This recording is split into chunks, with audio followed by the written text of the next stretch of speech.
Everyone has been talking about this absolutely horrifying story over the past few days, but I have got some good news for you. Finally, so this story, it was published back in March, as you can see, but it didn't really get much attention. This is from Yahoo News, and it was also in the Daily Record, one of these Scottish papers, but it didn't really go national, but it's absolutely horrifying. So you had one of these illegal migrants using someone else's Deliveroo account, not their account. They are illegally using someone else's Deliveroo account. They delivered food to a woman in Glasgow who was pregnant, pushed the door in, sexually assaulted the woman, and she had a miscarriage. She thinks that the sex attack contributed to that miscarriage. Absolutely horrifying. I feel so sorry for that woman. But since this happened, and since we have had the Sun, the Express, Chris Philp go out with cameras, do some fantastic journalism, and really shine a light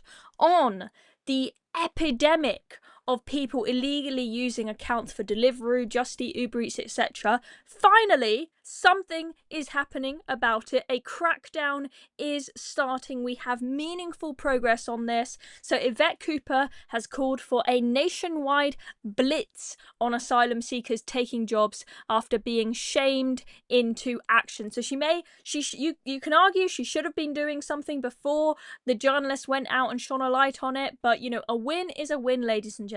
Even if the government doesn't really want to do it, even if we've forced them into it, journalists have forced them into it by the great investigative work that they have done, getting the cameras out and getting down to these migrant hotels. I'm glad that we are now seeing it. I'm going to show you in a second the details of what exactly is going to be happening, because I know it's one thing for Yvette Cooper to call for a nationwide blitz, but the question has to be asked, is what is going to happen actually going to be effective? And I'd argue what we are hearing actually sounds quite promising. And this picture here is one of the pictures that, I believe this one's from the Daily Express, of the special bike park that is provided by the hotels run by the Home Office for these migrants to keep their delivery bikes. They know all of them are working illegally. You can clearly see all the Uber Eats, the Just Eat bags, the Deliveroo bags on the bikes there, and they're literally facilitating it. That is where we got to. It was exposed by fantastic journalists, and now we are getting a solution. So, what is going to happen? So the Home Office have pledged to begin a major operation to disrupt this type of criminality. Strategic, intel-driven activity will bring together officers across the UK and place an increased focus on migrants suspected of working illegally whilst in taxpayer-funded accommodation or receiving financial support. That itself just sounds a little bit airy-fairy, but we've got some specific policies that I think sound like they could work if enforced, of course. So, companies that are found to be employing people illegally could face fines of up to 60 grand per worker, as well as possible director qualifications or prison terms. That, I would argue, is a pretty strong deterrent. Yes, Deliveroo, Uber Eats, etc. may be thinking, oh, it's worth it to get all these extra riders for us to break the rules. But if they are going to potentially be faced with a 60 grand fine per worker, possibly even prison time, is it going to be worth it? Maybe not.